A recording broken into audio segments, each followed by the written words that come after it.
Bonsoir à tous, moi je m'appelle Antoine Well, je suis le coordinateur d'e-Link Association e-Link. Pour remettre un petit peu les choses dans un contexte, je vais vous parler donc du projet e-Link qui n'est pas qu'un projet immobilier, qui est un petit peu plus que ça.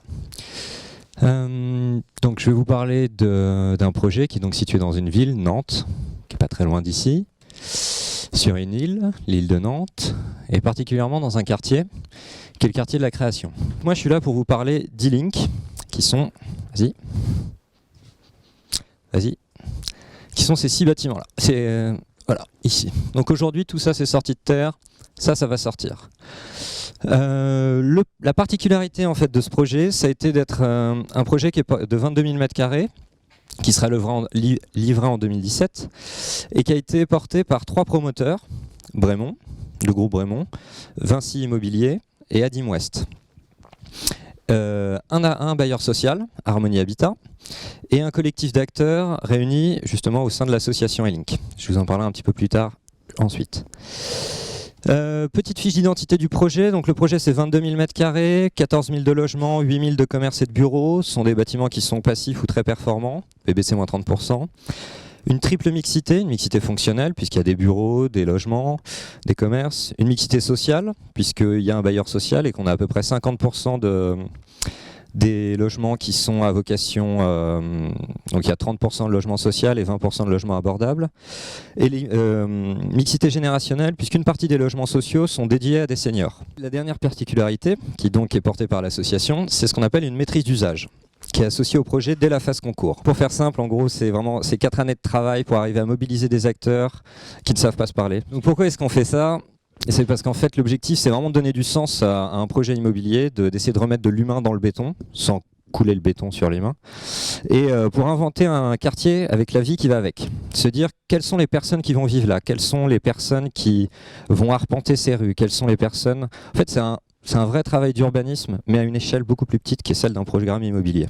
Si on veut rentrer un petit peu dans le détail, la maîtrise d'usage, c'est un processus qui vise à impliquer le futur usager, parce qu'on le reconnaît en fait comme acteur et surtout comme expert de son environnement et de son quotidien. J'ai une petite phrase que j'aime bien qui dit « La personne qui sait ce qui est le mieux pour toi, c'est toi ». Si on prend un programme immobilier habituel, ou un programme urbain, en gros, en haut, on a un aménageur.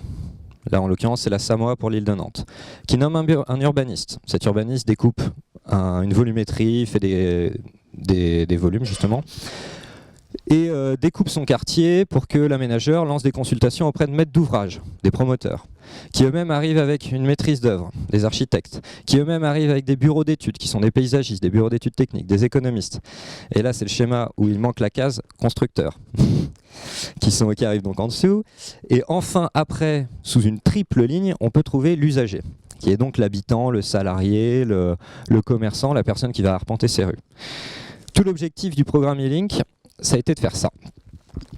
Ça a été de mettre une maîtrise d'usage qui est portée par l'association, qui vise donc à techniciser les problématiques d'usage des habitants, les faire comprendre par chacun des acteurs et à l'inverse vulgariser les problématiques techniques des experts pour les faire comprendre à l'ensemble des usagers. C'est un travail de concertation.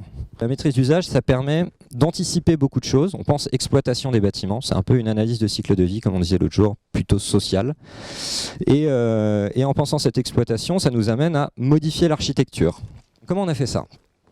Donc d'abord, il faut constituer une communauté. Ça paraît très simple dit comme ça, mais fédérer des gens autour d'un projet qui n'existe pas, comme je vous l'ai dit tout à l'heure, ce quartier, pour l'instant, c'est un terrain vague, c'est compliqué.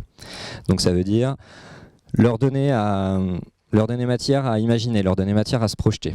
Et surtout, leur permettre de participer. C'est-à-dire qu'il faut accompagner et animer la réflexion de ce groupe. Donc ça passe par des ateliers, ça passe par des balades urbaines, ça passe par des petits films, ça passe par des maquettes, ça passe par parfois juste des dîners. Si on veut schématiser ça, dans un premier temps, on imagine des services, des espaces, des usages. Dans un second temps, il a fallu concevoir tout ça, puisqu'on n'est pas resté juste à l'ébauche de se dire ce serait bien qu'il y ait une conciergerie. On s'est dit comment économiquement ça va marcher, puis c'est quel modèle juridique. Dans un troisième temps, on en arrive à l'expérimentation. Là-bas, vous avez le planning d'un projet immobilier, on part du concours, on arrive au dépôt de permis de construire, la commercialisation a commencé, et là on est dans cette phase d'expérimentation. Cette phase d'expérimentation, en fait, elle tourne autour de comment est-ce qu'on fait pour faire vivre des espaces alors que le projet n'est pas livré. Je vous remercie.